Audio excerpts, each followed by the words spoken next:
बिस्मिल्लाहिर्रहमानिर्रहीम। नाज़रीन, मैं हूँ बाबर अली बसरा और आप देख रहे हैं रोशन तारे टीवी। नाज़रीन, आज मैं उस खेत में मौजूद हूँ जिसमें ये अजीबो गरीब जिसामत का फ्रूट है।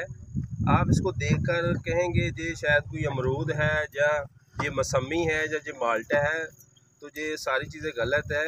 ये एक सीडलेस लेमन है जिसे लीमू कहा जाता है और ये ख़ास किस्म के मशरूब में इस्तेमाल होता है और पूरी दुनिया में इसकी ज़बरदस्त मांग है।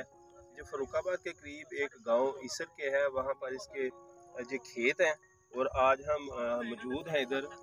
ये वो लेमन है जिससे स्कंजवी तैयार नहीं होती, बल्कि इसे जो बर्तन धोने वाले जो प्रोडक्ट हैं, जो साबुन वगैरह होते हैं, उसमें इस्तेमाल होता है और ये ख़ास किस्म के मशरूब में इस्तेमाल होता है।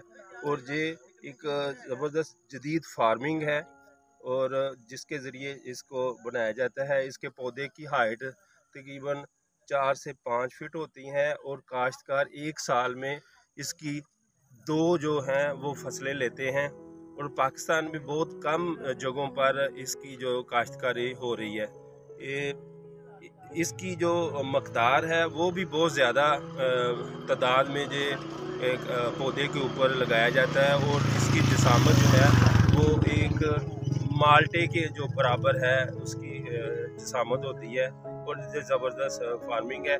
और मैं इसको इसलिए मुतारफ़ करवा रहा हूँ ताकि पाकिस्तान में जो काश्तकार रवायती किस्म की काश्तकारी करते हैं जिससे कम प्रॉफिट होती है, जदीद फार्मिंग की तरफ अगर काश्तकार हमारे आते हैं तो यकीनी तौर पर पाकिस्तान में एक अच्छा ज़र मुबादला आएगा और पाकिस्तान तरक्की करेगा।